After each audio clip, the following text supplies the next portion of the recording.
continues to advance,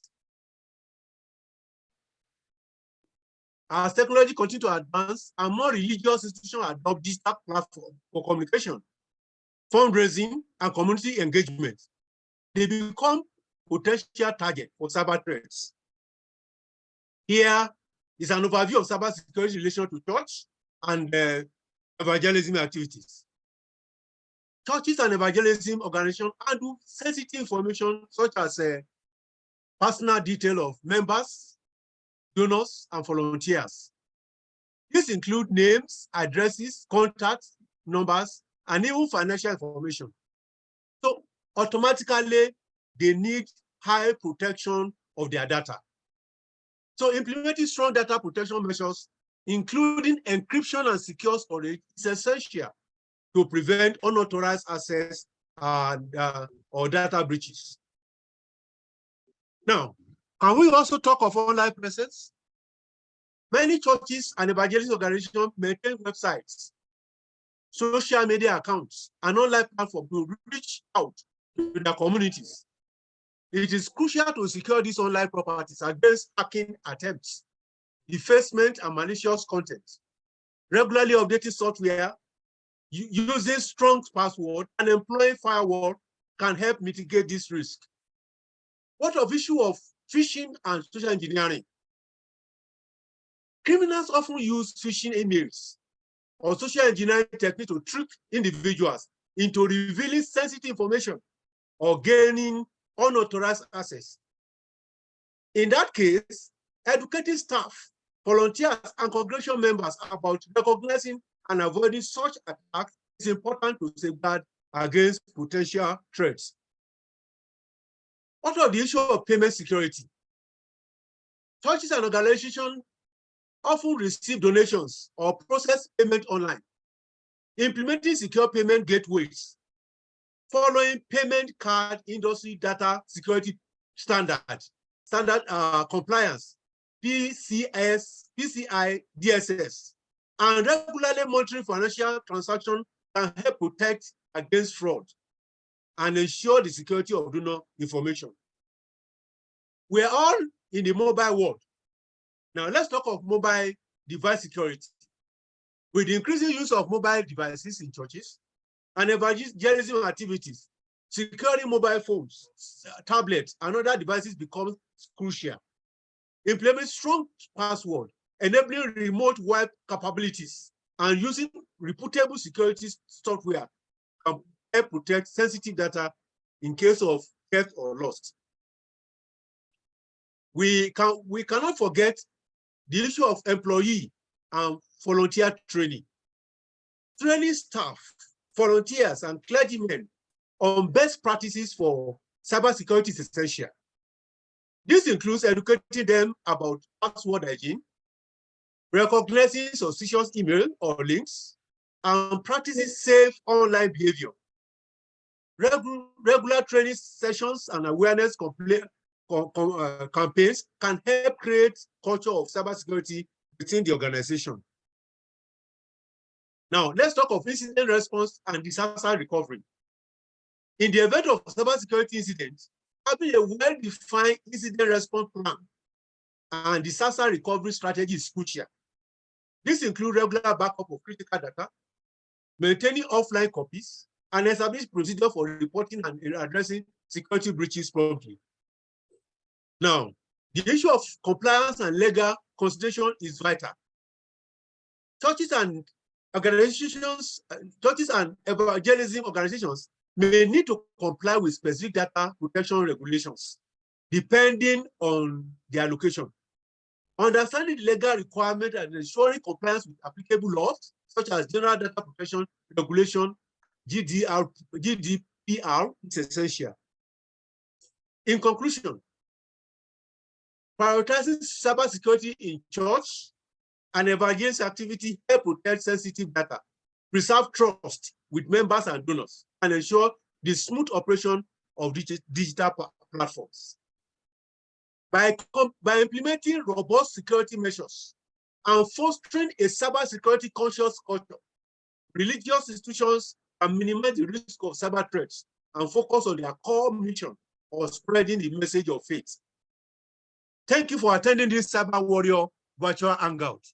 Wishing you a fantastic deliberation. Thank you. Now, for me to introduce our speakers, it is good I read a little on their brief profile. Our lead speaker is Dr. John Prakash Jha. Dr. Jha serves as a founding member of NESAC, a cybersecurity company, a successful entrepreneur who have worked hard to steer his way out to the top, with close to 2 decades of experience in the information security, technology consulting. Someone with skill and the conviction that technology can advance humanity. He is highly influential individual in the field of information security and cybersecurity. He's also a highly productive, inventive, and successful professional with excellent interpretation and communication skills. Dr. John's role in the organization involves creating communicating and implementing vision, mission, and overall direction. Dr. John takes up the task of formulation and implementation of strategic plans while leading, directing, and evaluating the work of other executive leaders in the organization. He is currently mentoring individuals and startups on cybersecurity. Dr. John has many awards and recognitions. Among them are the fact that Dr. John is top 10 most promising enterprise information security provider, CEO review. His business executive, he has Business Excellence Award from Austin, Texas. He's certified for quality in business international council. He's a winner of India Top 500 CEO of India, that is India 2020. Dr. John is one of the 10 professional leaders in India. It's my pleasure once again to introduce Dr. J.P. Jha, who is our lead speaker for today's virtual hangout. Dr. John, you are welcome. Before you take over from me, it is good I also introduce Mr. Joshua Philip Jha, who will be taking the practical section after you have given us the lead paper. So about Mr. Joshua Philip Jha.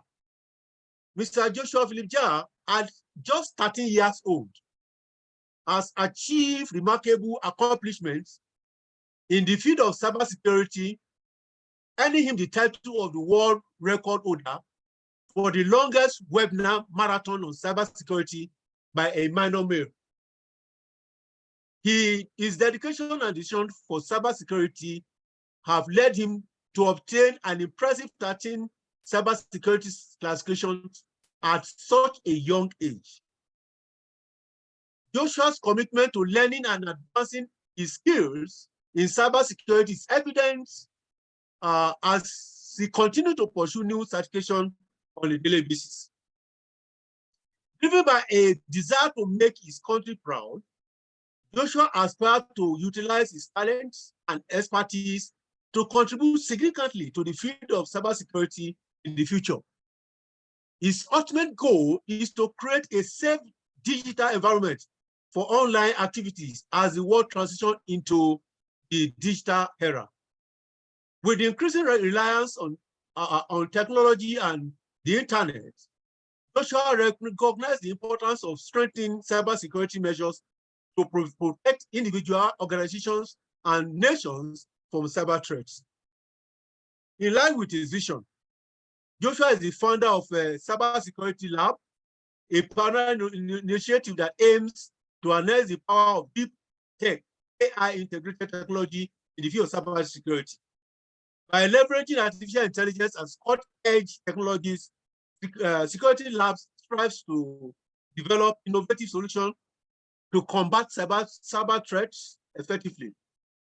Joshua envisioned a future where advanced technology play a pivotal role in safeguarding online activities and preserving data integrity.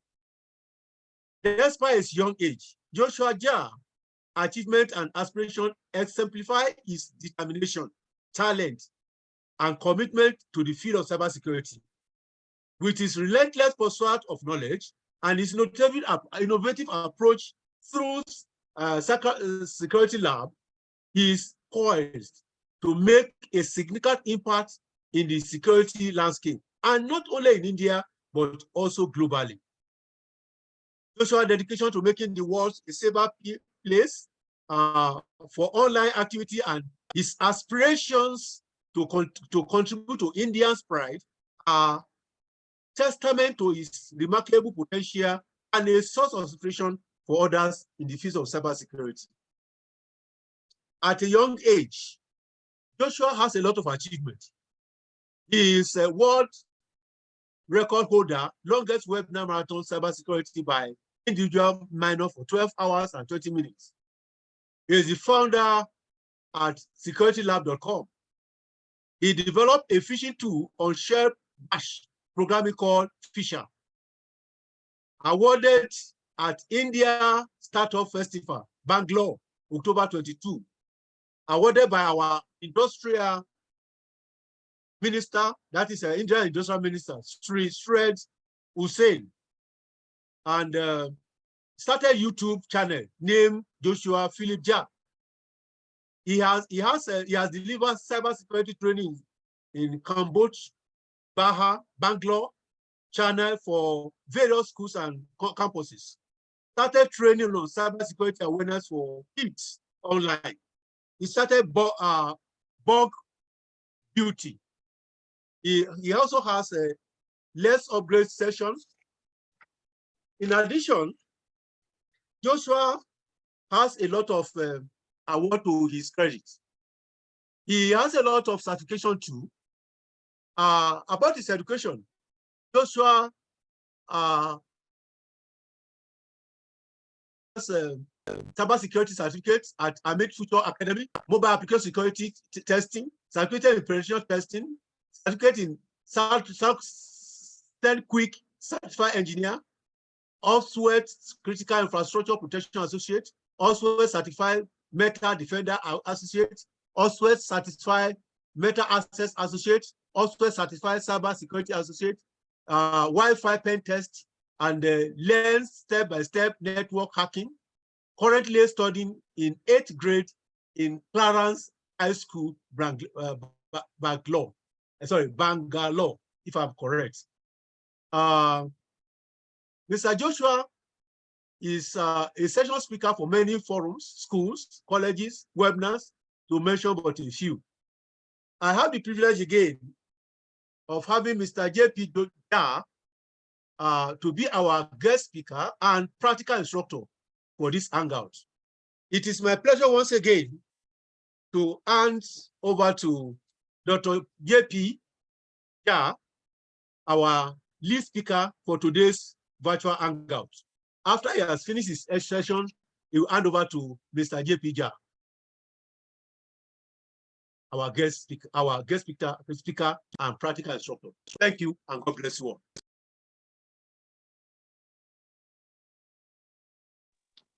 Thank you so much. Thank you so much, Professor Twain. It's a pleasure and it's a great privilege.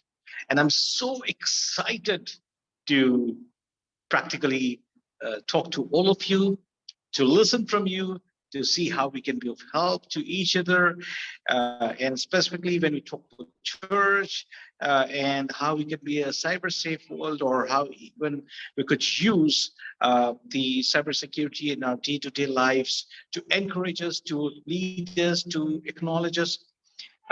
What I have designed today specifically is in a fashion that it would help us in our day-to-day activities.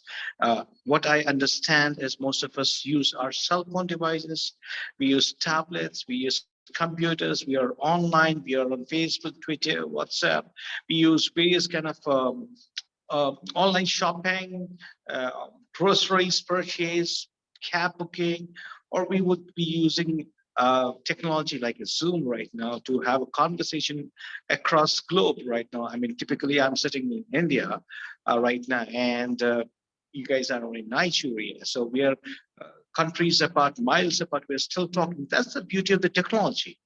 But with technology, you see, everything has got a plus and a minus. When I say plus and minus, it just means that a good side and a bad side. Sleep is good, just like, for example, you see Joshua, he likes to sleep. But then at the same point of time, oversleep is bad. You give him to sleep, he'll sleep all day. It's amazing to see him sleeping. But then oversleeping is always bad, right? So same way, the technology that we have today is good. If and at the same point of time, we need to be careful with the technology. I still remember, I mean, my hairs have gone gray. You can see my hairs are gray right now. And we would agree that when we did not have cell phones, we used to sit and talk to each other face to face, spend time. Today, on the same dining table, we'll be like talking to each other from one room to the other room. There have been situations. Now, what we try to intend from the space of cybersecurity, or today the program that we're trying to work out as a cyber warrior, is to uplift you, is to give you some of the practical scenarios. What happens when you are taking ahead any kind of emails, any kind of links, any kind of WhatsApp messages, or any kind of things that you're doing online? What happens if you to um, fail to take the calculative risk or take the importance of some minute details? Those minute details are the ones that we would like to showcase with you. We would like to tell you that this is what we should be careful of. And at the same point of time, before the session, we have gone through the entire practical sessions. Me and Joshua, we sat on together for the entire session. We reworked on the session as what we're going to present today. And we worked on specifically to showcase some of the practical scenarios, some of the practical sessions as to what and how we should be careful of. Those are the things that we're gonna work on specifically, like on phishing attack simulations. The things that we could be looking at is how your cell phone scams that happens, or how your bank account fraudulent happens, what kind of people are being targeted, who are being targeted, why they should be targeted, and how we should avoid all those things. Now, to do all this, to teach, to not to teach, I would not teach, to share all these things. I have asked Joshua to prepare a few things on a practical scenarios. I want you to really look into this straight away, and then I'm still going to come back once he has shown you some of these introductory stuffs. Then we both of us, we're going to go hand in hand together to talk to you, to work out with you, to make you understand. And if there are any questions, please feel free to ask anytime. I'll be very, very happy to tell you and share with you my experience, what or how we could make things better, right? So Joshua, why don't you just go ahead and initiate, and I'll take things ahead once parallelly. Sure. So I'll just start with a quick slideshow. So here's there's no point of this slide since Professor Obini had already given so much of an introduction for me. So, but still, my name is Joshua Shah, and I'm here presenting to you a concept called cyber security awareness. Now, leave the awareness and let's just focus on cyber security.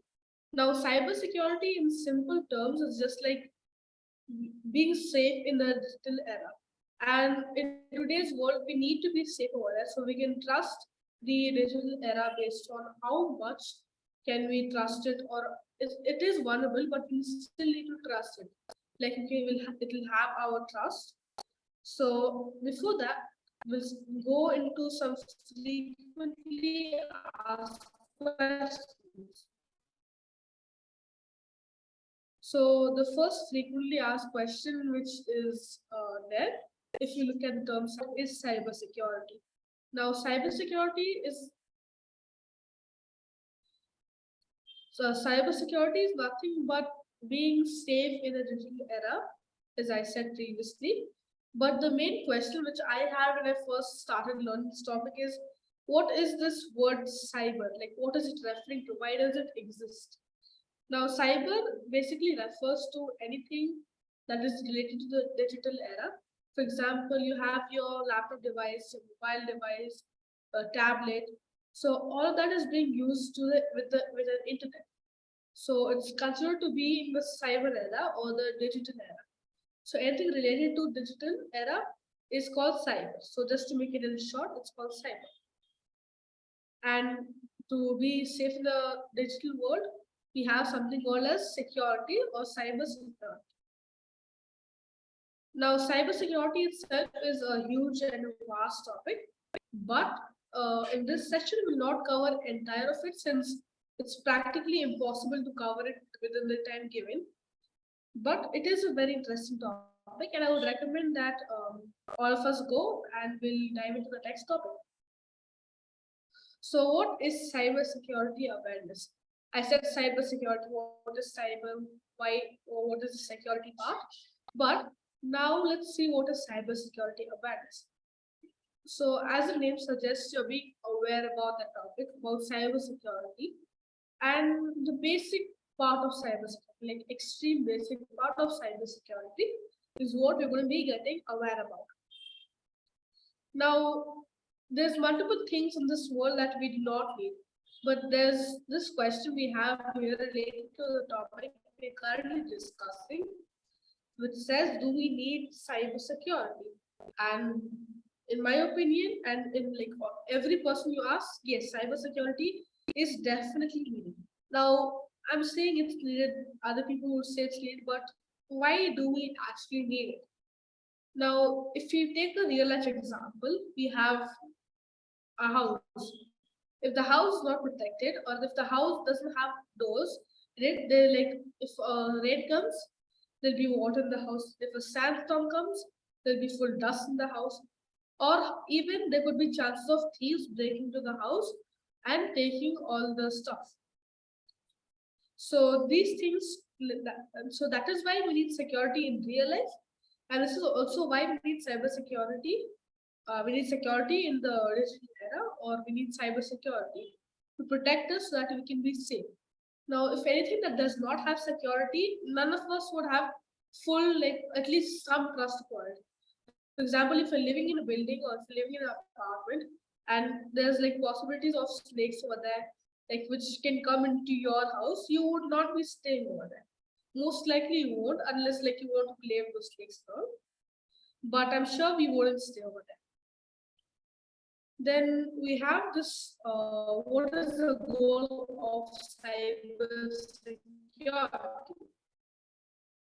Now, the goal of cybersecurity, as the name suggests again, is to keep digital world. Now, today, like everything is moved to the digital era, so cybersecurity is definitely needed. But we also need cybersecurity because of cybercrime. Now, today's world, approximately every 12 seconds, there's a cyber attack.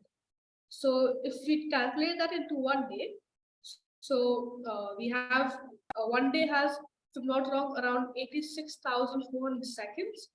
And if we divide that by 12, which is 12 seconds, every attack is there. If we divide 12 by 86,400, it's going to be 7,200.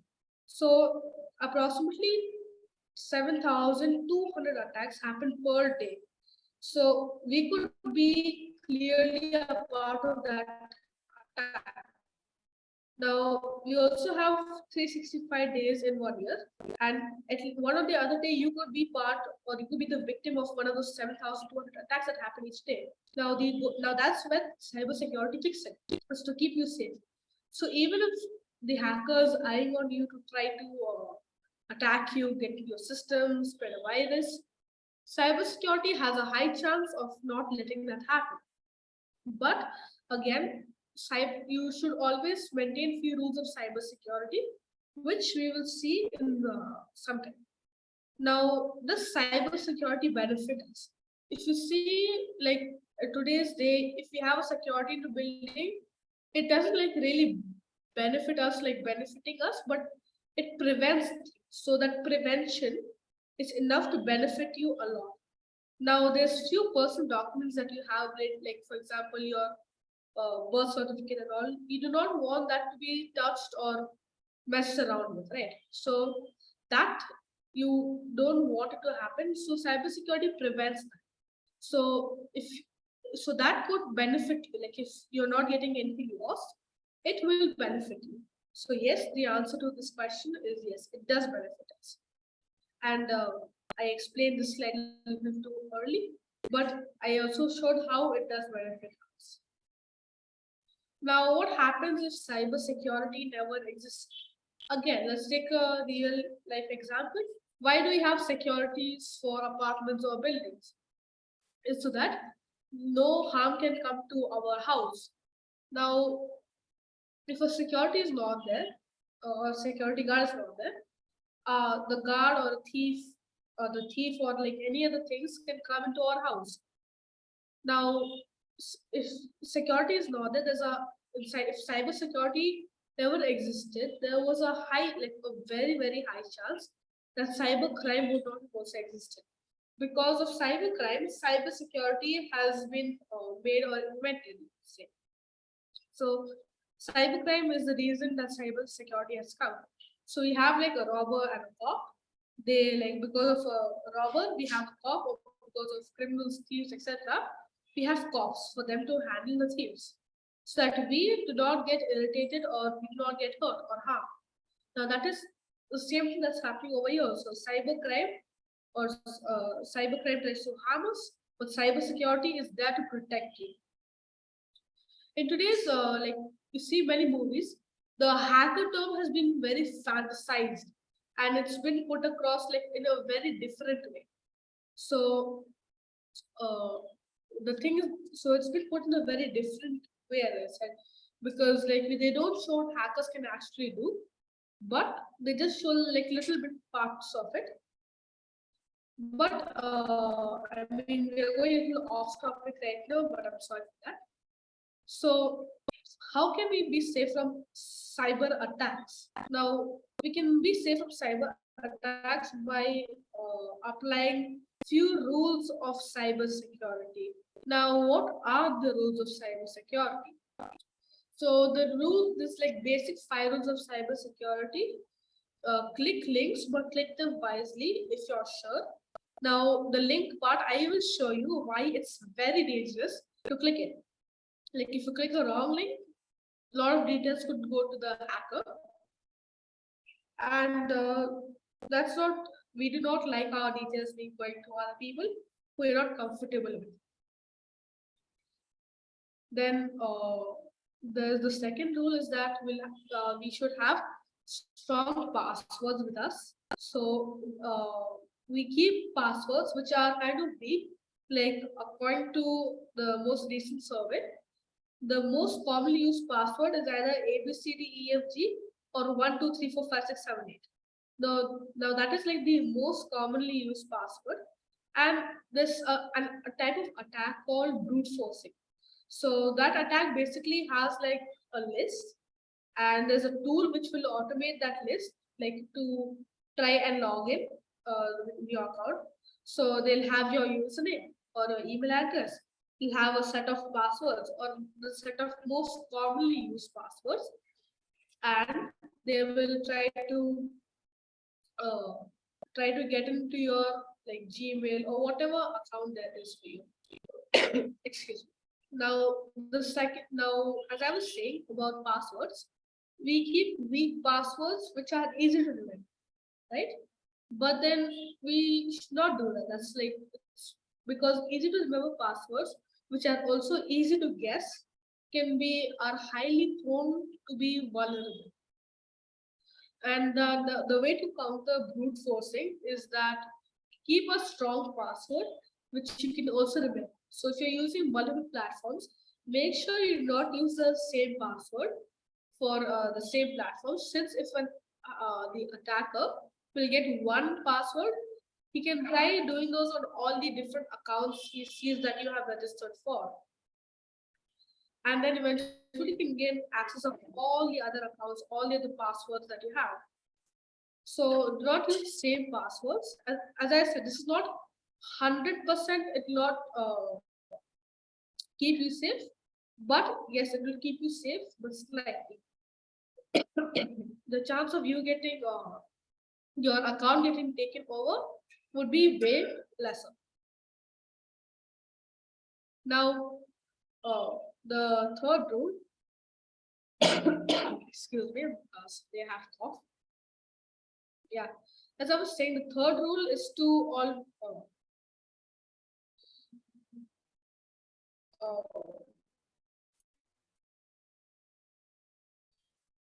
forgot what I was saying. Just give me a second. Yeah. So the rules of cybersecurity. So as I said, do not click most of the links, or like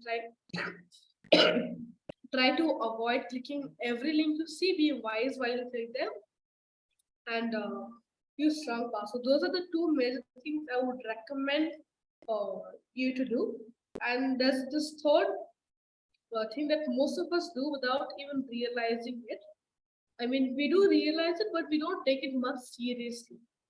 Now, what that thing what I'm referring to is, in simple terms, Wi-Fi. So most of us these days have a Wi-Fi and we connect to it. But let's say we go to a cyber cafe or an internet cafe.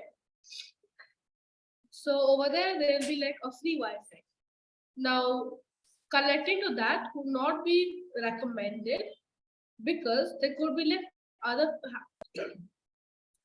there could be people over there who are hackers, and they could create a fake Wi-Fi. Like if the name is ABCDEFG, the internet cafes Wi-Fi name, the hackers would be ABCDEF GH. just a very slight difference.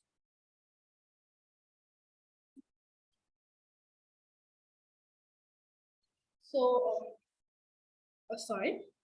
So as I was saying, there would be like a very slight difference. But then if you still connect to the internet cafe, you're sure that you can connect to it, the cafe internet. Then make sure not like searching about personal stuff, for example, your bank accounts, because like your Wi-Fi can actually track what you browse or what you see. And there's some Wi-Fi that can harm your device. So make sure to not like log into websites a lot with your when you're using the internet cafes internet. So those are the few basic rules of cybersecurity. Now here's a little story about a person named Bob. So this is Bob right here. He is also a normal website user, just like us, like how we use the normal websites. And I'm pretty sure most of us have done shopping from an online place like Amazon, eBay, or something of that sort. So Bob does his shopping from a website called shopforbob.com. And this is a safe website. Like it is a safe website according to Bob. He's used it before, and he says it's completely safe to use for him. But the thing is that one day he receives a gift voucher and in his email, and the gift voucher had the email had stated that click the link and give me your details, like your name, your email, and your number. So Bob gives all his account details, and what happened was surprising. The Bob didn't know that the danger that was coming towards him, because out of nowhere, Bob next day he saw that approximately not like his entire bank account was fully empty. Now, how do you think this would have happened? Yes, gift voucher that was given to Bob through the email was fake. And what happened is that the hacker had created a fake login website. So that he would have cloned the website for the shopforbob.com. And once the user, once Bob would have entered his details, the hacker would have gotten the account details. Now, this what happened here in simple terms is called a cyber attack. And the person who gets attacked by it or the victim is called the target. The person who carries out the attack or who's hunting here is called the hacker. So, could Bob have prevented this attack? Yes, he could by using cyber security. So that's basically a little story about Bob. And yeah, according to Bob, you should always keep cyber security in your life so that you can be safe. Now here's the attack which we will be discussing about. It's called phishing attacks. Now phishing attack sounds very similar to the real life phishing, except it's just spelled in a slightly different way. Like the phishing we do in real life is spelled Fishing, and this is spelled Phishing. So, what is a phishing attack? So, in real life, how do we do phishing? We have a fishing rod, right? We have a fishing rod. There's going to be a person holding that do something. So there's going to be a person holding it. So let's say it's like a person. He's holding he's holding the fishing rod, and here's the bait. This is the bait, and here's a fish, and then the fish just comes to the bait. He gets the bait, and the man pulls this thing, and then he has the fish. So over here, this is very similar to what happens to us. This right here, he is the hacker. This right here, it's us, the victim. I mean, I meant to draw a fish. It looks like a bow. I'm sorry for that. And here we have something called the bait. Now, the bait in this case for Bob was the gift voucher he saw. So this gift voucher Bob saw right here was the bait, and Bob was the fish, and the hacker was the man holding the fishing rod. So that was basically how phishing is actually executed in the digital era. Very similar to what happens in real. Now there's this type of phishing called email phishing. Now here's an example of email phishing. Obviously, it's this is very similar to what Bob had gotten. Bob had gotten an email, we have the bait, and we have a link, and we enter a login details. So, let me just turn this off. So over here we have this from. I just tried to create how a normal email will look like. We have the hacker from Amazon@gmail.com. Dear the user's name, let's say the name is Bob. We have an error delivering your free gift from Amazon. Please click the link below to receive a free gift. So what had actually happened over here is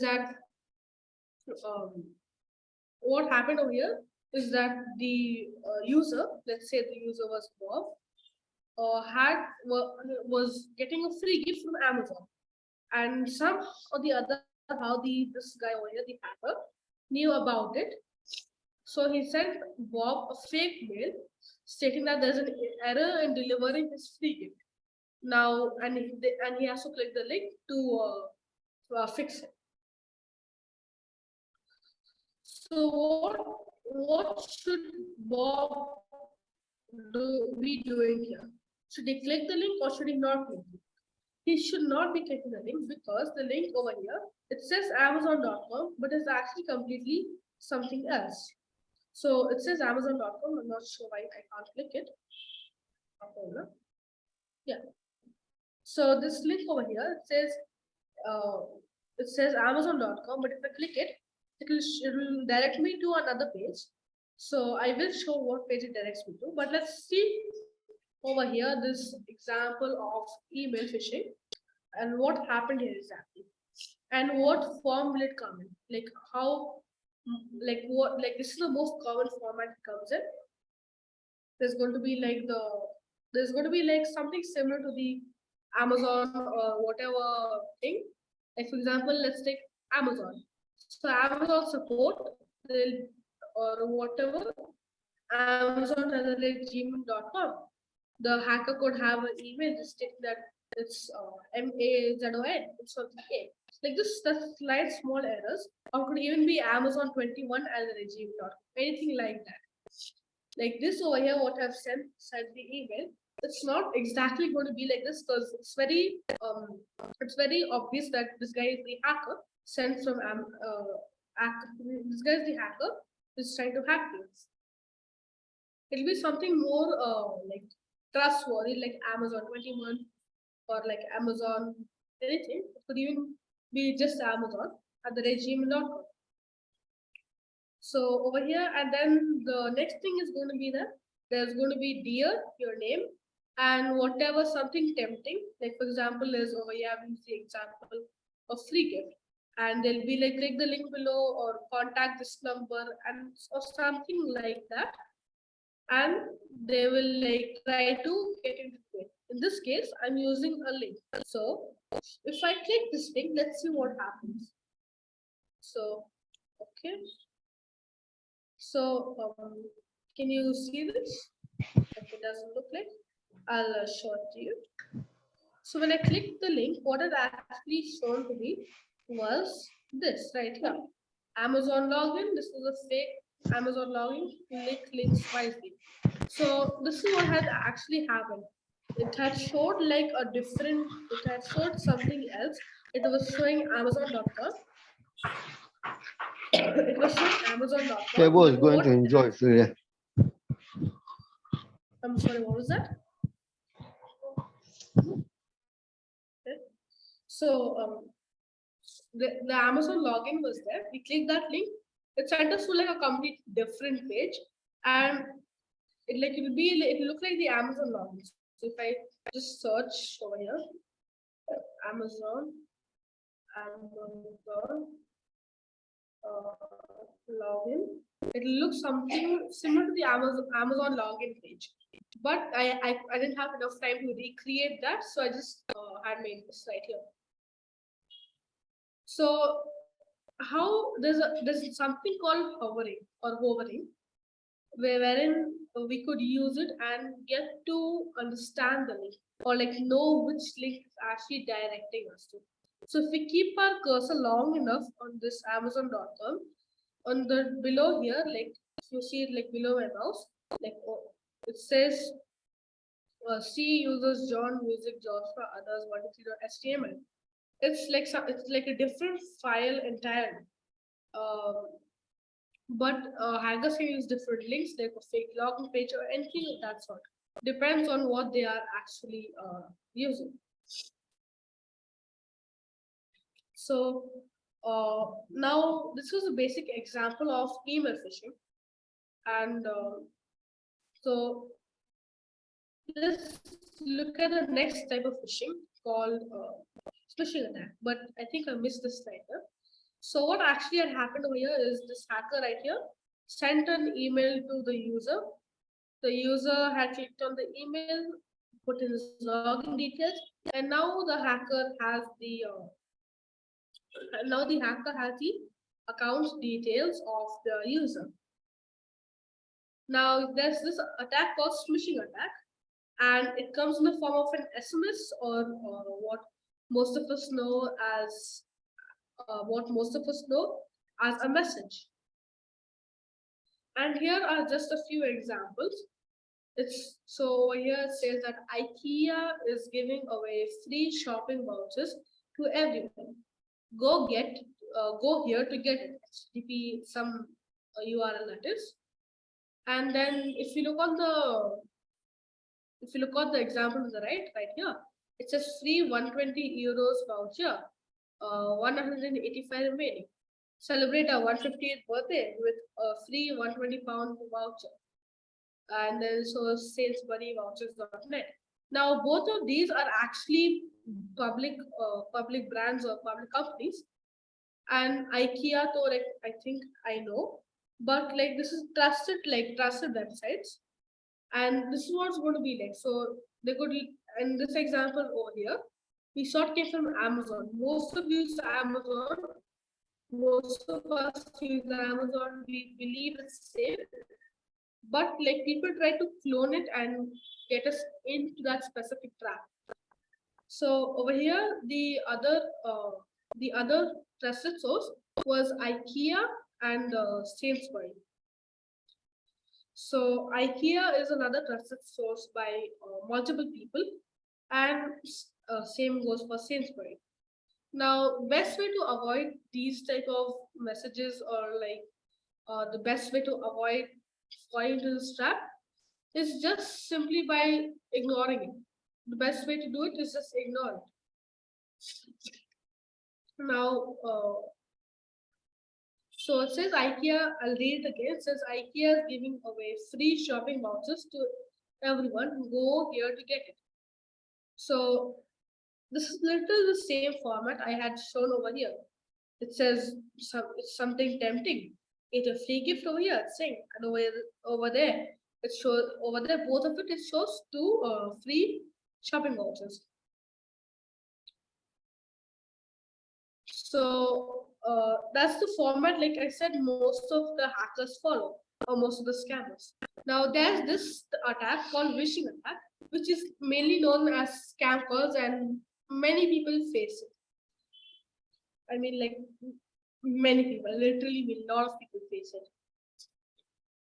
Now, phishing attack basically comes in the form of a voice attack. So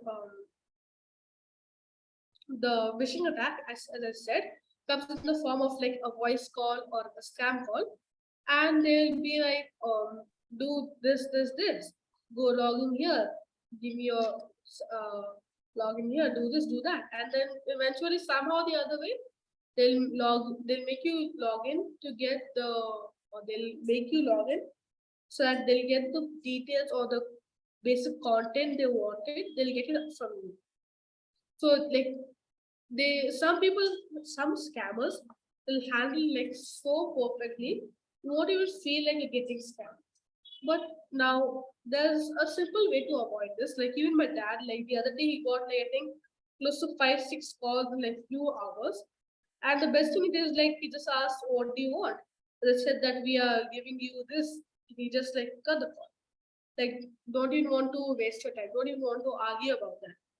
So best way to do is just ignore it, cut the call, try not getting that. But yeah, they will give you like really tempting things, or at least they'll try to give you tempting things. Now there's another attack called whaling attacks. Now what is a whaling attack? So a hacker will only be targeting one person through phishing. I mean, it's mainly through phishing. You could do it in like mainly other various ways. So whaling is like he'll be targeting that one person. So let's say a hacker is targeting me. He'll try to target me through like email. So by email he'll be sent like go here to see, go here to get this, go here to get that. So it could be basically what I think is tempting, and he'll try to tempt me into that. Now, he can also do by smishing and wishing. So the wishing is spelled wishing, not wishing. Both of them sound similar, but they are still different, like phishing and normal phishing. So this eventually after a while, like the person get tired of getting attacked, like or getting targeted by hackers. So in order to prevent this, is just like ignore it. Like most of these things, the more you ignore it, the better it's going to be for you. Like less irritating, less stress. Like this is going to be way better. Trust me. Now there's this type of phishing called HTTPS phishing, and it, like most of us think HTTPS is a safe link, which it is actually a safe link, but it's still vulnerable. Like everything safe is not 100% safe. It's still some or the other where it has its own weakness. So a way hackers came to found or came to overcome this secure. By the way, HTTPS stands for Hypertext Transfer Protocol Secure, and there's something else called HTTP, called Hypertext Transfer Protocol. So that S just stands for secure, and that's basically the difference between those two things. So this hacker, he used shortened links, and I'll show you how he does a shortened link. So I'll just do something. Give me like 5 seconds, and I'll be sharing this right here. Okay. So over here, if I do link shortener, let's just search link shortener, and we have this hyperhost or something. So just see this free URL shortener, link shortener, and we'll just enter like a random link like google.com, https://google.com, shorten URL, and see, this is like an entirely different URL. So if we click on that URL, it will direct us to google.com. My Wi-Fi is kind of slow since I'm using hotspot, but it's still okay. So that now I'll just share my screen again. Sorry for the inconvenience. So now that is how hackers would be using shortened links. They won't show the actual link, and that's where hovering upon the link is useful. Now, in mobile devices, that feature is not exactly available. So I'm sorry for you, but yeah, it's not available. Then there's this thing called hypertext. Now, if I go back it's not going back. Yeah, now okay. So if I go back all the way to my email phishing area, this is something called hypertext. It looks, there's something written Amazon.com, and if I hover upon it, it says some other link. So that's the thing, like it'll show something else, and on the inside it's completely different. So yeah, so as I was saying, okay, just give me a second. I actually stopped that. So still, as I was saying, that the hacker will be using something called as hypertext, and hypertext is basically like on the outside link look like something else, but like the link what it actually is completely different. Like it's completely different. So over here I'll show you again my email in the email phishing slide over here. So this slide is it says Amazon.com. I could write anything over here like Google.com. I could even write normal letters over here, and it will still be like a link going to like another page. So hypertext is like a really harmful and dangerous thing, but like many websites also use it. They don't exactly use it to harm you, but they use it like for their own benefit. Like it will be like click here to register, and yes, that those things could be safe. Then we have another thing called spear phishing. Okay, now spear phishing spear phishing uses emails, and it has specific target. It doesn't not exactly have to be like the whale, like we saw in the whaling attack. So spear phishing would be coming in 3 types: a request, which will be through an email, shared links, and password protected documents. So when I say a request for an email, we have seen the previous example in email phishing, right? Yeah, so it will come like that. and shared links, it will come like the what we saw right here, the HTTPS phishing. And password protected documents, so it will be like they'll send you a document, it will be like it will have a password on it, and they'll send you the password, and it will basically come like that. And this is again has the same the basic easiest way to ignore this is to the easiest way to not fall into the trap of this, or the trap into fall into the trap of phishing, is to simply not take the bait and just ignore it. Like you'd be better off without that rather than having to suffer with that. So we have something called as angler phishing. Now, angler phishing is a type of attack mainly used through social media. Now, it can come in like a direct message from a person who you might or might not know. And when I say direct message, like we know it as a DM, a direct message. But as I was saying, you might know this person, you might not know this person, but this person does not use the platform very much. So the hacker either would have recreated the account, or he would have just simply uh, taken control over the account of that user. Now, what happens is that when you don't use your account for a while, it's considered to be inactive. Now, when your account is inactive, this hackers will try to take over your account, and they'll be like, click on the links that you won't ask. You'll think that, for example, if you get, for example, if you get like a DM from me on Facebook stating that click this link to get a free voucher, like that, you will think that it's me who's sending it, and you would not know that it's the hacker who's sending it. So you wouldn't know because it says like Joshua Philip Jha is sending it, but who's actually sending it will be the hacker.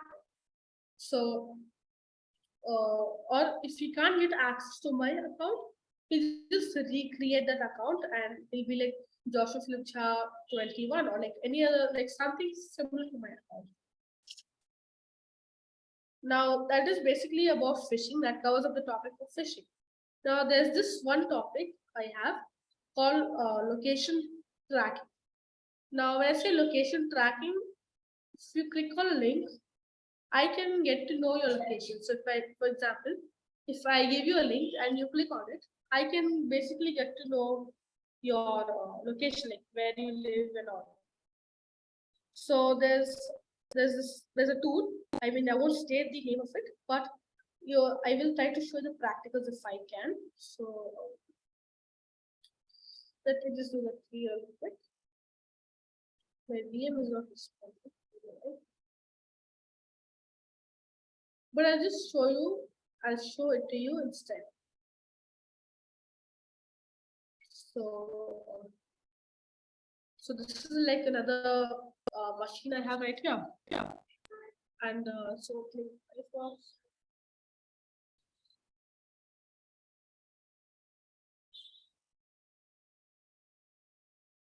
Okay. Take it to the processing mode. Okay. So here we have, I'll just open the tool. And basically the tool is called Grabify. Like many people know about this tool. It's very easy. So if you have like a URL, let's say google.com, my bad, google.com.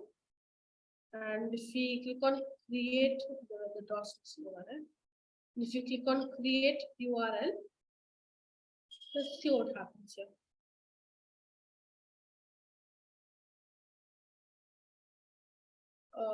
Okay, I agree and create URL. So it's loading my and here we have the new URL. So let's click on it. Let's say copy. And here's all of it, like it's not necessary to see all that. So so this is how it will come like. Just try to show it to you. Now, upon this, the hacker can also use another shortened link. Like, for example, like the Google link shortener is there. So I'll show you. Google link shortener.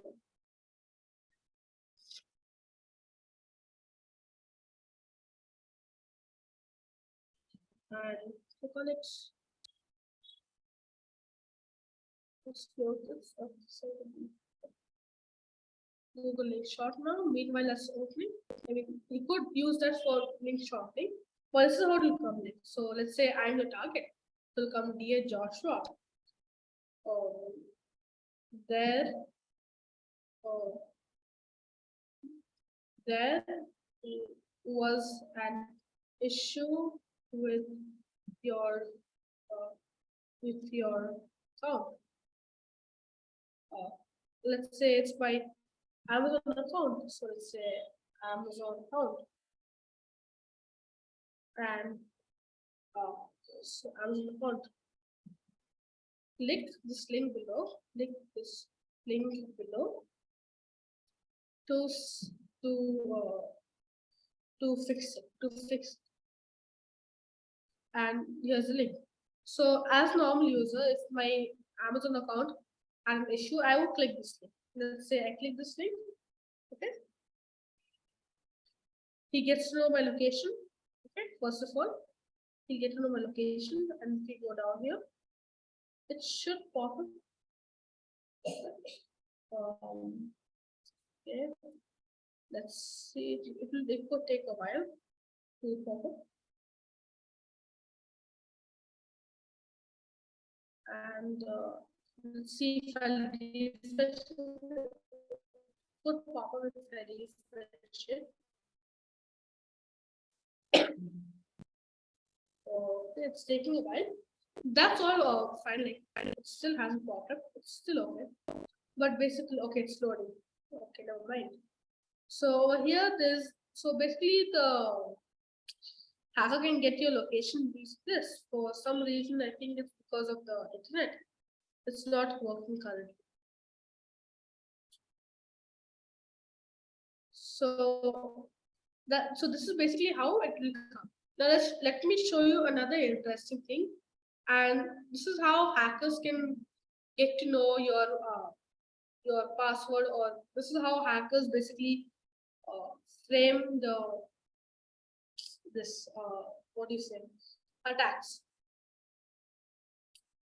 So okay, so use a start here. So all very good.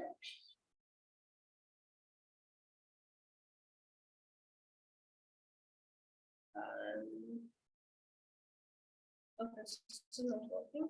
Yeah, it should work now. So this is basically just a tool used for phishing.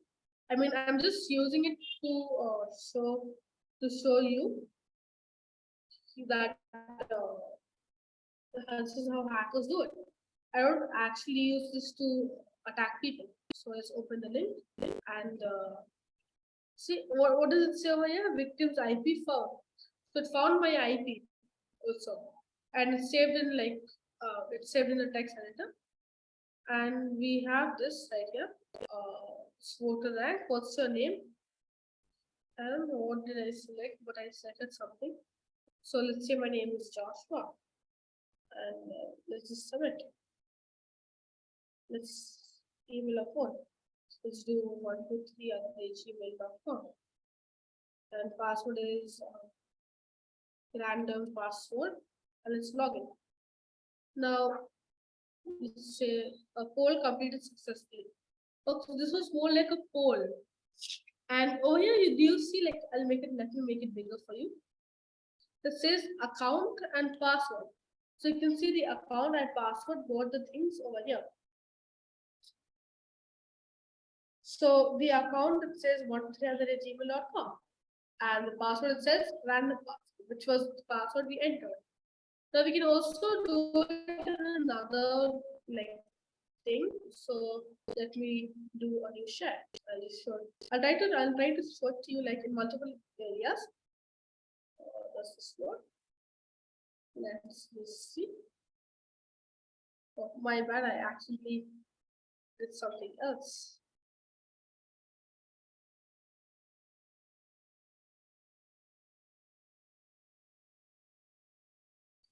my mouse does not register that.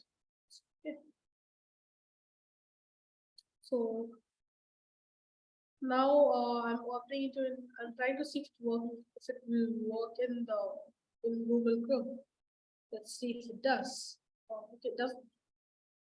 But let's say like if I'm in another user, so let's say I do it again. So let's do it again. Let's see if it works. So does it work? Let's see my name. My name is Joshua. We'll do my favorite work is Facebook. My favorite colors is red, blue, and let's just say those are my favorite two colors. Let's submit. Now we have the email over here. It's 123@gmail.com. Let's do this is another password there to test this too. Let's log in. And now let's see. Let's say the same thing. 123@gmail.com, and this is another password test the two. Now let's see if I can do it again. Let's just test it again. I mean, it's quite fun to test this. Let's say, what's my name? My name is, let's say, I am nameless. I mean, I am not really nameless, but this was here. Then my email would be on this is not an email, but this still works. And password is that this is another password for fun. My fun spelling would have been wrong because I might have mistyped it, but yeah, as I was saying, my fun spelling would be wrong. So, this doesn't, okay, it does not work. But that's okay. Let's do Control C. Let's run this tool again. And we show you another fun thing. So let's say it's Facebook, right? This time let's do what do we do this time? Let's do Twitch. I don't know why, but let's just do Twitch. Look,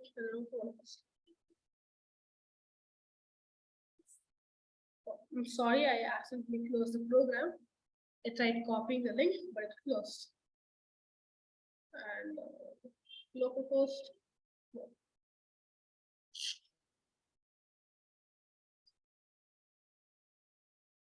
And here, see, it says login Twitch. So see all this, like it's actually like it looks like Twitch. It actually looks like Twitch.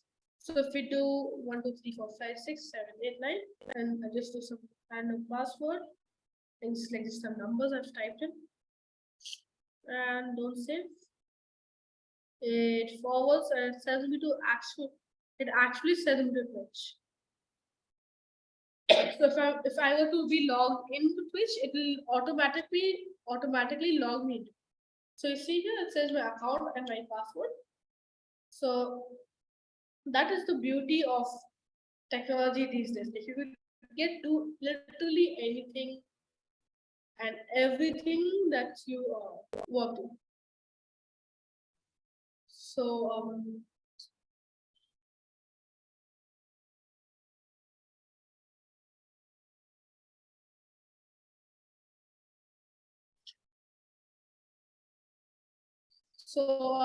does anyone have any further questions?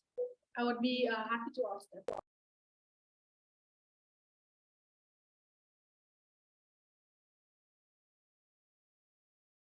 So, I think, yeah, if you can speak up a little more. Sure. Okay. Sorry, you were saying something? No, I said we couldn't hear you well. I said if you could speak up a little. Oh, okay.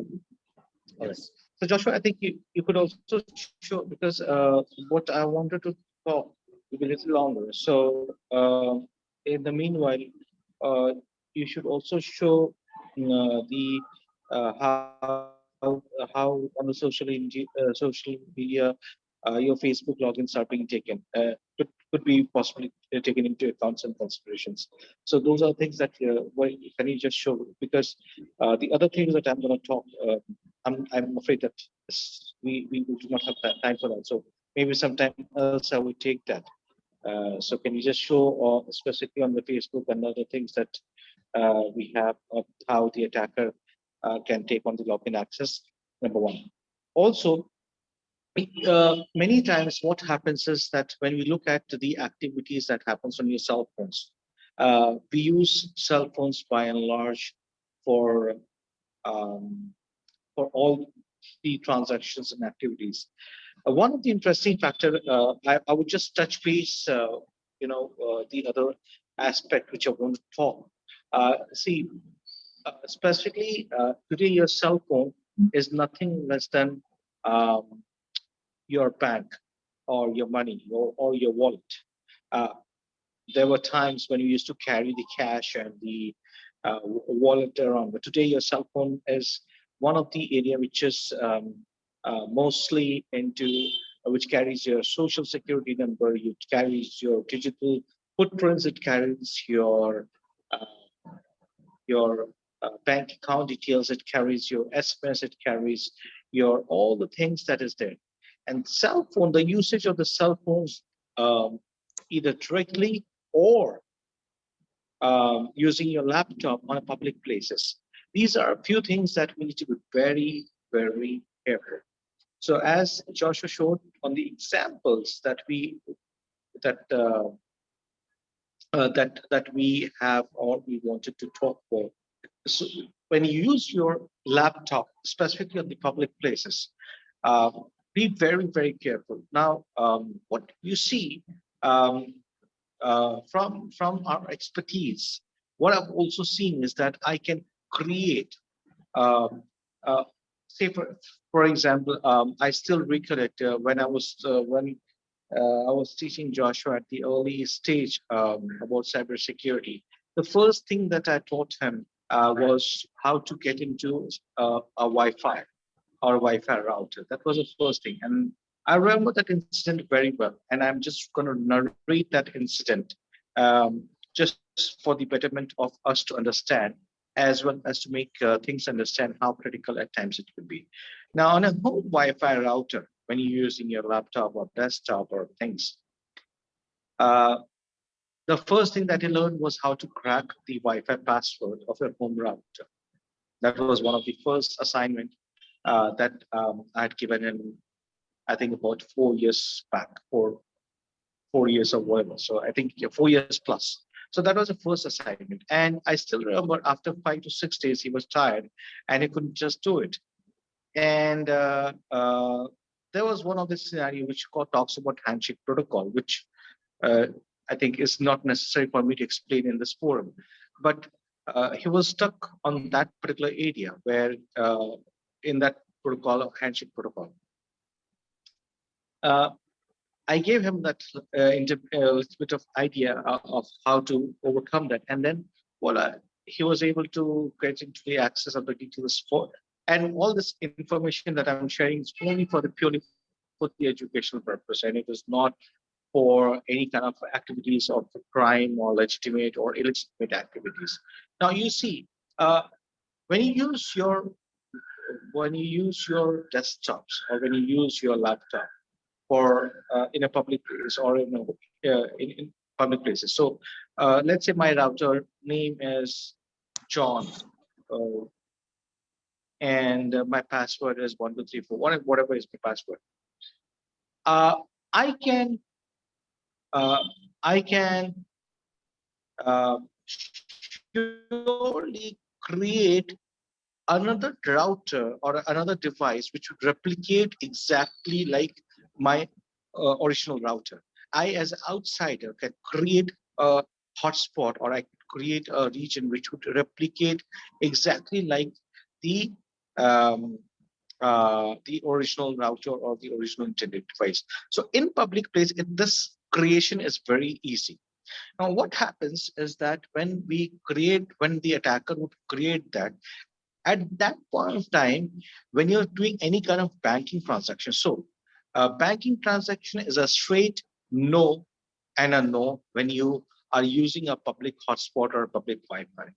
For simple reasons, because all the data that let me give you one of the examples that happened in one of I mean in my church as well. So typically they were live on the social media on our church program. It was live, and there was few attackers who were commenting abruptly on the live program as if they were the original owner of the channel. You see, if there's a live session that is happening as John on my YouTube or on my Facebook or channel, and I am commenting abruptly on the channel, that was not me originally. It was the attacker who somehow got the access. So this is a tool that are tools that is available to there are the technology, there are things that is available to replicate that it is going to be me as an authenticate person or as an original person. So I can typically go down, and when Pastor Twain is live on his channel, I can probably go to his channel and I can comment on his behalf, which is not in the right fashion. You see, so how does this happen? Two ways it happens. One way is where you talk about using a public hotspot. If you're on a public hotspot, then we can recreate.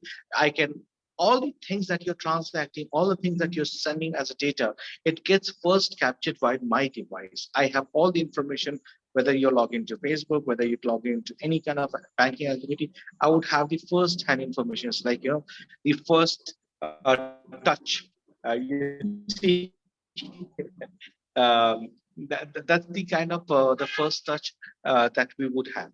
Now, after that, obviously it gets back to the original router and your transaction happens. But before the transaction happens, I would have the first-hand information. So on a public Wi-Fi, be very careful.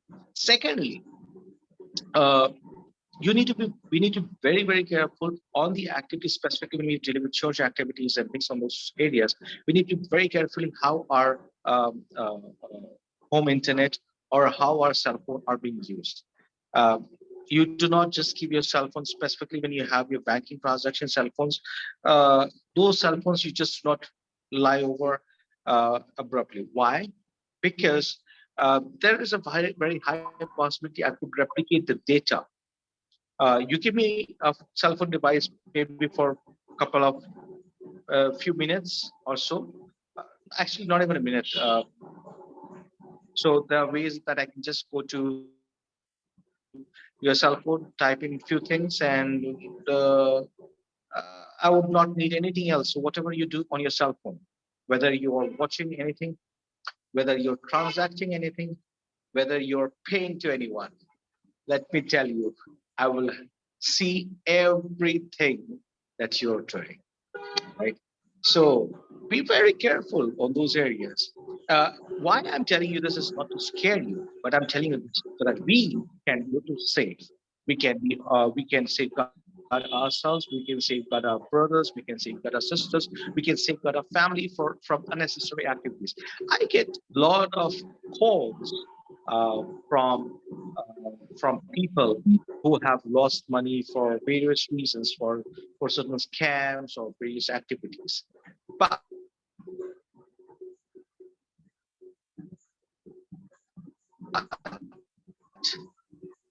that could have been avoided. That could have been avoided. Carefully taking a little extra care on certain activities, it could have been all been avoided. So another area, uh, uh,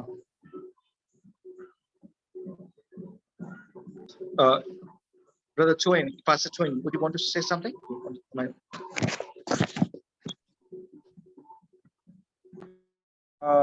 Not really. Just go ahead. I think that's an error. Okay, That's I can right. continue, right? Okay. So now, another thing that I wanted to touch base by and large is how you, specifically on your SIM card or the data, um, that I think that I'm going to take on a different session. But I'm just touching that little bit of information over here, very at a very upper layer, is that specifically on your SIM cards, that it could be duplicated. There are technologies available that could be duplicated, and the deliveries or the information that you might have for the banking, because once you have the data of your cell phone, um, everything that gets related with your social security number or the things on those sort, which obviously gets linked to your bank. So I would have the banking information. I would have, like in my case, so the cell phone number that I have, my all my banks are linked with this number that I have over here. Now, if anyone wants to get access to at least get the information, first-hand information of my banking accounts, then in that case, uh, he would need to get access to my cell phone number. So at least he'll have the information of which all banks I have accounts with. Maybe not the amount, but at least like you'll have access to the uh, bank that I do transactions with. So we need to be careful with uh, the uh, the cell phone that we use. Specifically, we cannot be just careless. We cannot be just being careful. I'll give you one of the corporate example. I think I'll just share that corporate example. Um, how a cell phone, and this was one of the case study that I was part of this particular, and this is with a large banking financial company. So this comes under one of the top Fortune 500 companies.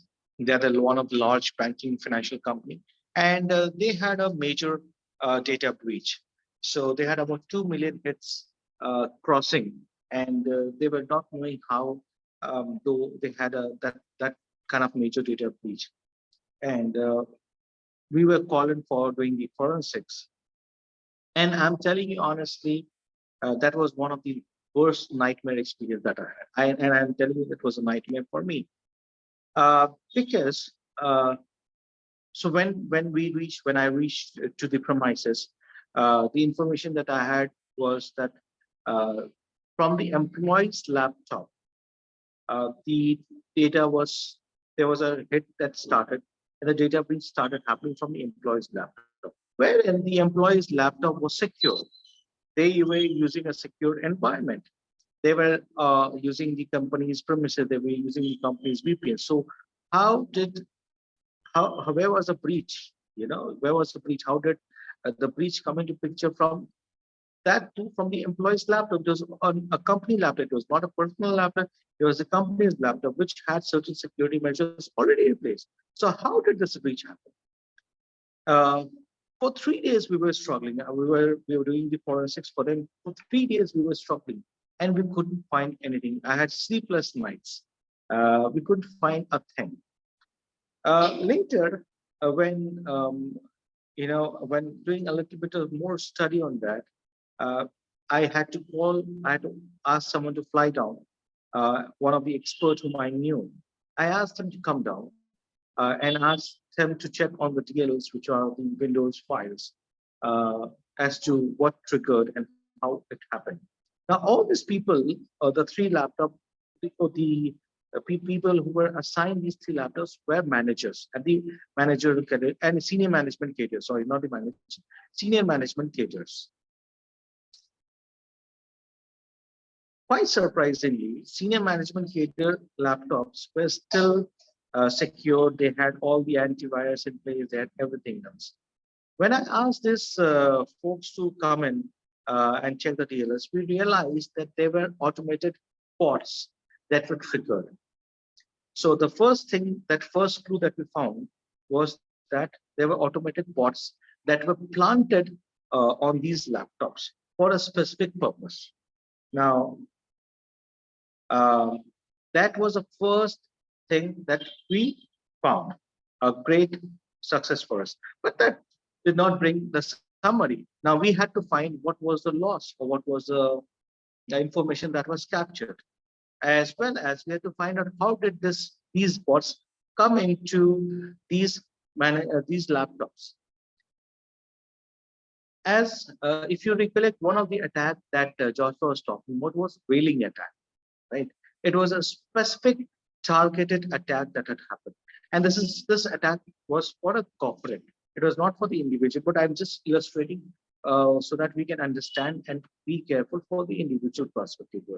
Now, typically on a whaling attack, it happens for high individual network or people who are influential, or people who are kind of rich, or people who have a lot of uh, followers or things of that sort. So typically this kind of attack happens to those people who um, uh, as an individual. But this was a large corporate, right? So coming back to the corporate, now in this region, we found out that there were bots. Now, next thing we started triggering is how did this bot come in to these laptops? The policy of that particular company was that they could not use cell phone within the premises of within when they are inside the office. So they could use cell phone outside the office, but not inside the office. Now, they had the privilege to carry the laptops back home. What these guys used to do is they used to take the cell phone and put it on charge using the laptop or the cable device that we have, that we get with that. Now, these attackers or the hackers had done their homework very well. So there were 6 people at the same level. What the information that I had got was the attack had happened from 3 laptops. But another information that I had got was there were 6 people at the same level. And those laptops, there was no attack that happened from those laptops. Now, these 3 laptops were confiscated. It was handed over to us. Typically, then we started scanning the cell phones, and we realized that this bot, which had passed onto the laptop, was placed on the cell phone while they were browsing something else, which was not connected to the office. This got planted to their cell phone. From the cell phone, this was transmitted to their laptop. All right. And from their laptop, they had triggered to find out the bank's actual server, the main server of the location of the bank actual server. So in about 5 days of my effort, where we had a nightmare, we found out that they had automated bots that were triggered, and these bots were self-destructive, which means it would do its job and it would just vanish. And then next, it would also pass on the information. The cell phone that was used by the individuals was one of the weak area which the hacker used to target and plant those bots. I immediately had to call all the other 3 laptops at the same period. And guess what? I was right. We found out 3 live automated bots lying on the machine. You see, so if the cell phone that we're using can lead to such dangerous activities, which eventually could lead to a lot of financial issues. It could lead to a lot of personal information. So, as a family, I like to take some photographs along with my wife, along with my friends, and along with my kids. I might not want all my photographs or my videos to be on a public media, right? But if the attacker has access to your cell phone data, it is no longer safe, because all your data, all your cell phone, all the images, all the videos is there on your cell phone. So this is where I would like to tell you that we need to be little careful how we use our cell phone, how we use our laptops, how we use our desktops, specifically on a public places. We need to be a little extra vigilant of the links that we click. we need to be extra vigilant of the areas that we need to be focusing on and working around with this. Now, this is a quick brief. I wanted to have a discussion. Maybe some other session I'm going to talk more on this. And at the moment, I just want you to just look at how uh, with one of the links, specifically when we use Instagram, when we use Facebook or Twitter or LinkedIn, any of these social media. So I would ask Joshua to pick up any of these and show you the live example how an attacker or a middleman can capture your password and could use it to, to pretend like you. Say, for example, I got corrected for Pastor join and Pastor, I would say that, hey, Pastor, after a few, let's say after a few months, I was, God forbid, somebody attacks into my account and uh, uh, says that represents me as me or creates a fake account of me and connects with Pastor Join and says that Pastor Join, you're due for payment for the session that I had taken. And I'm sure he'll be, it's going to be a shock for him because, we never had such kind of talk. At the same point of time, I would say that, hey, I would need urgent some cash, and I would return you back, or some sort of creates. I would create an emotional story behind it. Creating a fake account, I would create an emotional story. How is that possible? It's possible when a middleman sits into while you're doing this transaction. So over to you, Joshua. Please show some of the sessions in next few, I would say, let's not take beyond 3 to 4 minutes. And post that, I think we'll take the questions if there are any.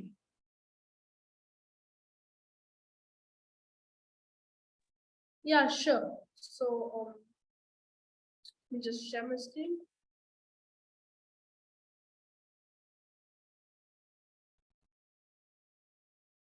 So here's is basically a few things. Yeah, we have this. So a few attackers would have like a list stating that what are active and inactive. And so here we have something called inactive. The like this account set monkey, it says it's inactive, and then there's this account set monkey, it's active. If I'm animal lover, active. I just exist, active. Account inactive. User 12 inactive, and user 5 is active. So in this inactive accounts, the hacker will take this username, take the username, take like this only password is just stored here. Like this is just a normal word list. Like this is like not even 50% of what it is. It is above like 10,000 of these. That too just in one word list. So the hacker will use that, try to get into your account using these passwords. So he can also just go create a fake account and try to he'll create a fake account. I'll try to show you how to work. So the way he would create a fake account is just be like not much, okay, not much. Creating an email very easy. Go to Google, create an email, and then after that you can go to like, let's say Facebook. You go to Facebook. Okay, I'm not exactly going to go to Facebook. Just try to show it here. So you go to Facebook. So you have the username and the password. So over here, the username would be, you can create the username as, let's say, if it's going to be John. So instead of John, Prakash Jha, it could just be John. It could just be John Jha, or even John Prakash without the Jha, or it could be like all one word. It could be one word without the spaces like this, or probably even the underscore, like slightest or the slightest difference is what they're going to try to get. So they do, oh my bad, John Prakash Jha, and if they want to do the password, can just do like any other password they want, like policy or anything. And this is how they create a fake fake account. Then they go to the DM or the direct message. And I'm referring to the example that Dad had referred, which was Pastor Toil, like my dad's fake account or Dr. John's fake account would be trying to get the money for the session taken from Pastor Toil. Like, so this would be like, please send the money for the session taken on 3rd June. And this would be given from John, and then Pastor would be like, which money? I thought we had no money in this. So this is how they could basically do it, and or they could even create another fake story as that. So that is like this simply in brief, like in like slightest what the upper layer could give you. And yeah, that's it. So any questions now?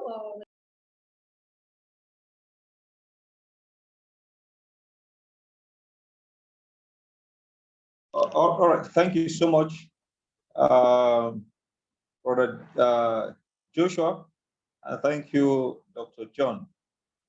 It has been a wonderful day, an interesting day, and an educative day. Thank you so much for your patience and for all the participants. Thank you so much. I know it's a long period. We've been here for almost 2 hours. And I know some of us would have questions.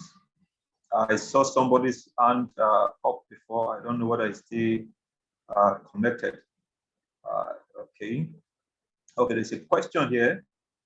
Maybe I'll ask him, should I read the question, yeah, sure. or you want to voice it out? So- Reverend Michael, would you want to ask the question verbally, or I should read it out? Yeah, so I'll give the answer. Reverend Michael. You can read it out. You can read it out. Okay. So you can read it out. The question says, what is the security method of code should I use to employ, or should I employ to protect my device? Okay, I think that's a broad question. So let's just keep that down. Maybe we'll take out the question at once. Is there another question from anybody? Mr. Ken, I saw his hand up before. Okay. Okay. Yeah. Sorry. I hope it's not too hilarious. I renamed myself. I don't know what. So I've really been blessed by this amazing session. I wanted to ask, what would you classify attacks like Pegasus under, and what would you say is would be the right protection against attacks like Pegasus and things that could come in that nature? And again, well, this is going to be more or less an advice I'm seeking for someone going into full-time ministry. What would you recommend cybersecurity as a sub career, or let me say, what would you say cybersecurity has in ministry and reaching out to people in our church community context, rather? So those are 2 questions. Okay. I think maybe we should take the questions we have now. So Dr. Johnson. So the first question was asking, what is the security method it could use to protect this device? And Mr. Ken has just asked another broad question. I believe you had this question. So you can go ahead, sir.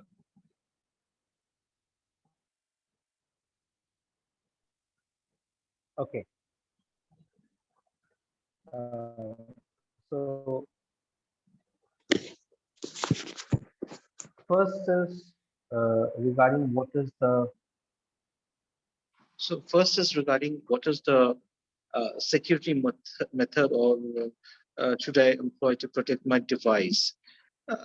There are a lot of methods that is available. You can use antivirus protection. You can use VPNs. You can use uh, ransomware protections. There are different methods that are available. But if there is any specific area, then it's more of a generic venue that we're talking. So there are different methods that is available. But most importantly, beyond that, it is about I always tell that it's uh, you know it's just like driving a bike. Most of the time you drive the bike, but that just the minor errors that we do leads us to accidents, and that's exactly what that's exactly what we need to be careful of. We need to be careful of our data where we are storing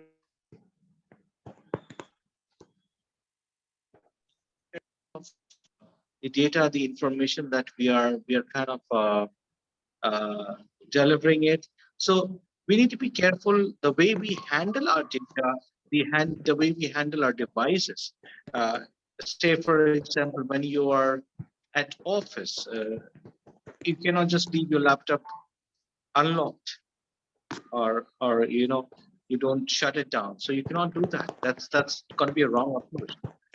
At the same time, when you're at home, you cannot be leaving your device just unhandled. Or if you have guests coming around, if you have friends coming around, you cannot be leaving those things handled. So by and large, if you look at what is a security method that I should use to protect the device, then I would say you can use any of the antivirus that is available. You could use the VPNs, you could use the ransomware protections, which comes along with that. And these are things, basic things, but beyond that, you also need to be careful the way we handle our data and the device. So I hope that answers the question. And if Pastor Join, if you could help me recollect the next question, uh, that's going to be helpful. Okay.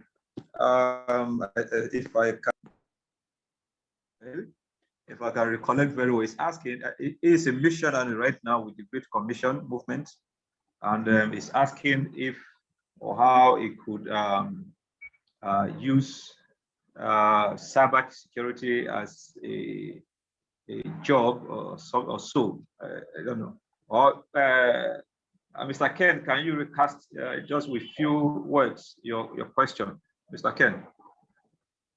Okay, sorry, I was asking. I had two questions actually. First of all, is I wanted to know what area, let me see, in the cybersecurity space, what threat level or classification does Pegasus work on, and what would be the would I say precaution or the defense against attacks of in that form, because it's very novel. And secondly, like for more or less an advice, where would you see, being a cybersecurity expert, where would you say cybersecurity comes to play in the spread of the gospel digitally, so to speak?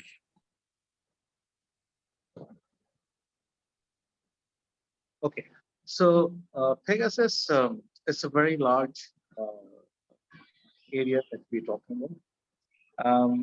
Typically, by law, it the application cannot be used.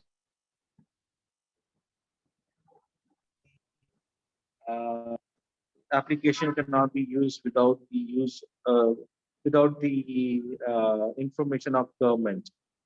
But having said that, and it is also expensive, so unless until you're being targeted specifically, um, uh, that those kind of devices and the applications will not be used for a general public. So today we're talking about the information that we're talking about on a very general public. So this kind of talk needs to be one-to-one. I would prefer, especially on those matters. So I currently would not be willing to answer those questions in detail at this point in time. Please pardon me for that.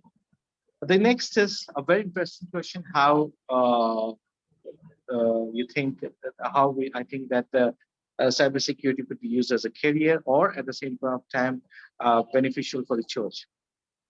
Now, uh, as a career, it has got a very wide scope. It's one of the highest paying job in the current job market, uh, provided one knows the skills. So without the skills, it is um, difficult. But if one knows the skills, then it is one of the highly paying job as well. So financially, it pays you well. Uh, number one. Number two, from the church perspective, I would answer this in two different areas.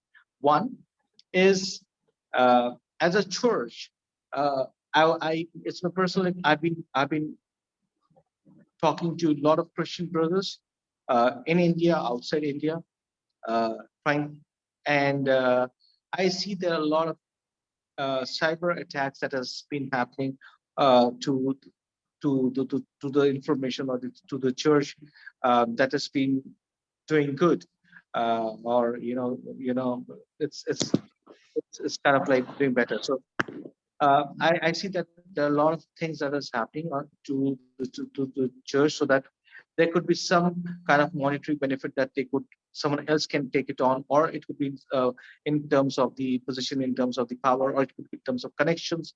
So there are different modes or um, different mentalities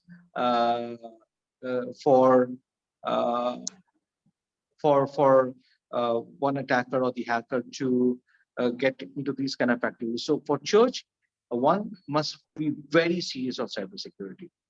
As I said, within my own church, the place that I worship, a few months back, there was a cyber attack in my church, the place that I worship as well. So uh, where someone else was trying to be as the owner of the channels or the YouTube and the Facebook channels and trying to comment on that. So these things are, we need to be very careful on that. Number one. Number two is that how do you think on the other part, on the evangelism part, is something that this area of cybersecurity will also bring interesting scenarios to be aware of the way we talk and bring as a fellowship. So I think that like today we talk about as a group of people, we're talking about as a mission, but at the same time we talk about Christian brothers and sisters, or at the same time we talk about how we need to be safeguarding ourselves on a Christian platform and a forum. And most importantly, this brings a little fellowship. So for me, I think that fellowship is where that is important, which eventually brings down. So I hope that answers your question. All right. Thank you so much, sir. Raken, I think maybe we should start thinking on how to open cyber security unit in our churches to scare away possible hackers into our church platforms and accounts and the rest like that. So I think it's a great ministry calling or opening. Lastly, we'll just take this last hand. Somebody's hand is up. AM Diesel. Please, just a minute. We'll just take a question. Good evening. Blessings to you, everyone. Good evening. Good evening, sir. Please, I would like to know. Yes, sir. Please, I would like to know. For phishing attacks where mails are um covered using other mails or something of that nature. How can I identify such using my mobile device? Okay, how to identify phishing attacks on your mobile device? Yes, sir. Yes, sir. Okay, so okay, so Yeah. So the first, so how do you identify the phishing attack on your cell phone device? One is that you need to look at the link that you're trying to click. Two is if you haven't ordered anything or if you have not done something and still you get call or an SMS or an email or a WhatsApp uh, or job like today, I see there's a lot of scam that is happening pertaining to jobs.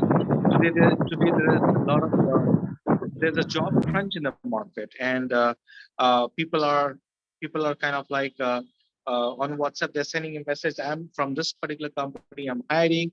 Would you want to join? And I've got an amazing part-time job. I've got an amazing full-time job.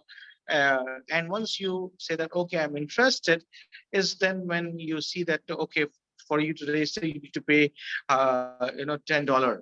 And once you pay $10, they will ask you to pay another $20. So if you see something which is not right, to get a job, you don't need to pay.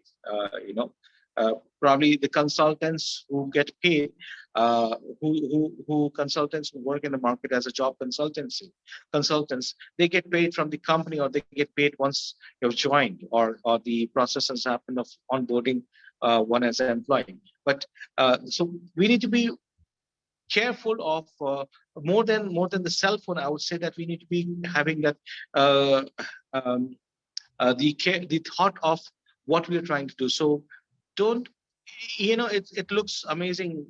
Say for example, if someone is in a financial crisis and the attacker would know that you're in a financial crisis, and then um, you, they come to you and then they say you have won a lottery. So to get that $100,000 as a lottery, you are okay to shell out maybe $1,000. You might have, say, for example, $5,000 in your account, Yeah. and you're okay to shell out $1,000 because then you're looking at not what you have currently, but what is that you're going to get. It's a hope. So don't fall in trap of the Yes. hope. Don't fall in trap of the emotions, which so it's more of a emotional. It's more of anger. It's more of a sentiments. So that's why today the technology. Let me also tell you, we have got. I think Professor Obinin would talk about, would agree and vet. There's a specific course that is called as one of my student and a colleague. He was he worked along with me when I think 2005 or 2006. I've trained him in the early stage of his career. Today, he's a professor of sentiment analysis. So there's sentiment analysis which the software understands. So there are technologies that is working on those areas as well. Okay. So we need to be careful on that, right? Thank you. All right. All right. Thank you so much. Thank you, sir. Our time is fast spent. Just like Mr. Joshua was saying, a single click on this false links could give attackers access to your phone or your laptop or whatever device you're using to access the internet. So we have to be careful on accessing or clicking on links that just drop on your phone as SMS or through your WhatsApp or your Twitter, social media platform, but even your email. I get a lot of spam mails all the time. Just as I said, a lot of $1,000, click here to obtain this, to obtain that. So we just have to be careful with such links. So as we round up now, we just invite Professor Bini to give us the closing remarks. And after that, I think we'll discuss with Dr. John on what our next meeting will be. So Professor Bini, sir. Thanks so much for today's program. Dr. John, you are wonderful. Joshua, the future is bright. No, we appreciate you. I know you've gone into the realm of practical, and those who doesn't have the background will not be able to follow you. It may look boring to them, but you have tried, and I appreciate you so much. Keep on, keep it on. Thank you. And Thank I you know very that much. you are going to go places. I want to thank the participant for being patient. learning sometimes needs a lot of patience to understand. Really, if there's anywhere we need cybersecurity now, I think it's in the church, because all of us are migrating to the cyberspace, and the church is also migrating to the cyberspace with their sensitive data of their members, the finance of the church, even the website of the church. If you see a fisher, you know that have a lot of followers, and monies are coming in through online payment. The next thing is to look for a way of phishing the site, or looking for a way of hacking your account, or doing one or two things. And we need to prevent it. We have data of donors, and if they know your donor, they can try to defraud them. We need to guard against access to church data storage. Hacking may attempt to cause malicious attack in one way or another against church facilities. So we need a lot of experts in these areas to make sure that church facilities are secure. We need also people who will be creating an awareness. Like today, we started with awareness. Thank God for Joshua that went into the realm of practical. Thank God for Dr. John that also is coordinating him and leading him, so that many people are not left behind.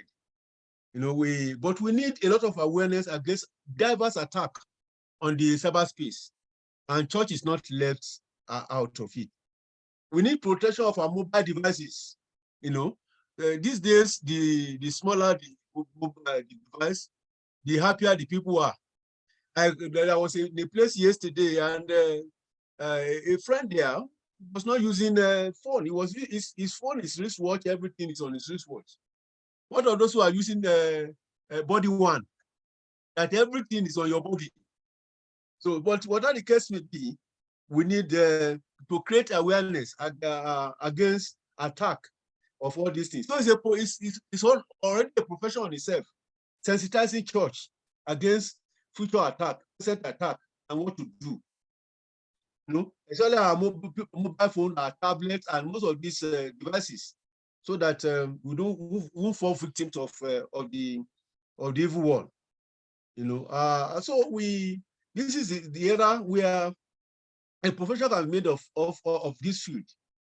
Because there's no how what to do on the net now. It's just like now we have a vehicle without a mechanic. They are in trouble.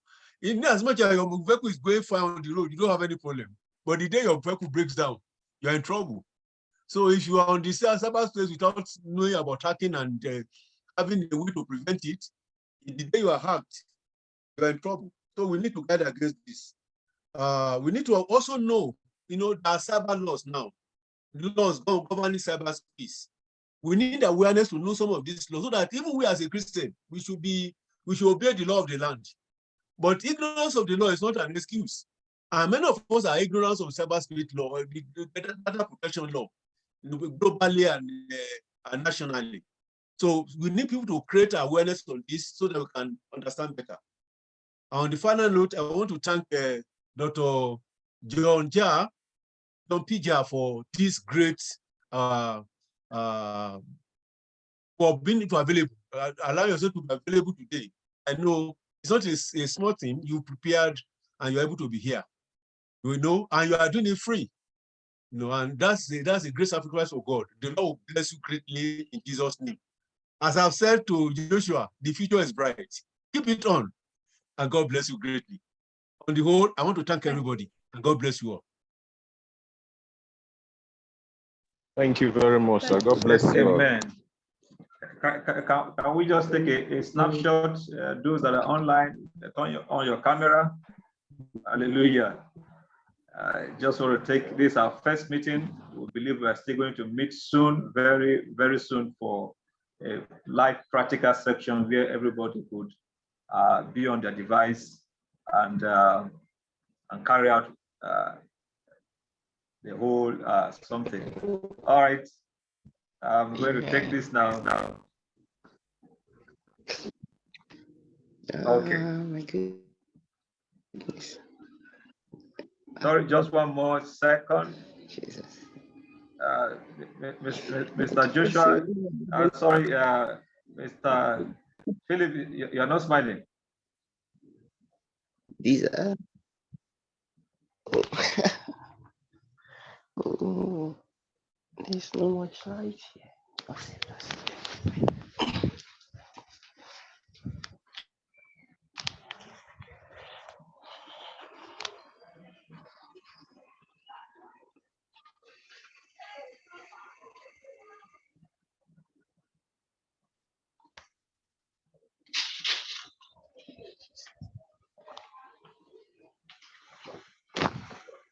All right.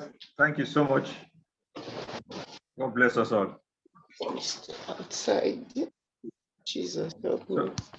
I appreciate. Thank you, sir. Uncle Nubunga, thank you so much for staying with us. Mr. Prince, thank you so much, everybody.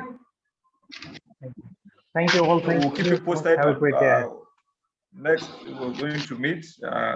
We'll discuss with them to see how we can have a live practical section where individual can practice, and we'll see the outcome even on our own screen. Hallelujah. So can we say the last prayer? Dr. John, can you give us a word of prayer? And Pastor Ken will give us the closing prayer. So, Dr. Johnson, just a word of prayer.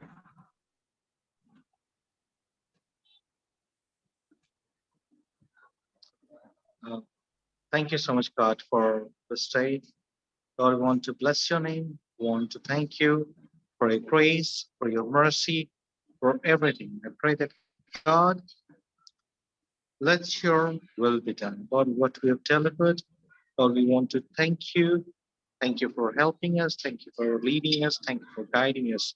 Thank you for everyone. Bless all the life, the people who have been with us, who are going to watch later. Lord, I pray that, Lord Almighty, touch our hearts.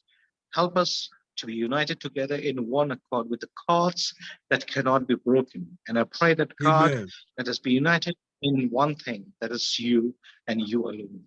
In the name of Jesus, we ask this prayer. Amen. Amen.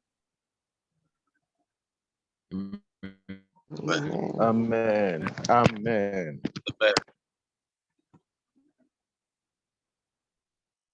Mr. Ken, are you there? Yes. Okay. So let's share the grace and fellowship then. And the grace of our Lord Jesus Christ. The grace of our Lord Jesus Christ, the love of God, the fellowship of the Holy Spirit, rest with us with us forevermore. now and forevermore. Amen. Amen. Amen. Thank you so much, everybody. Thank you very Thank much, you for your sir. patience. This is almost 10 p.m. at in Indian. Thank you so much, sir, for 10 staying p.m. awake with us. Thank you very much.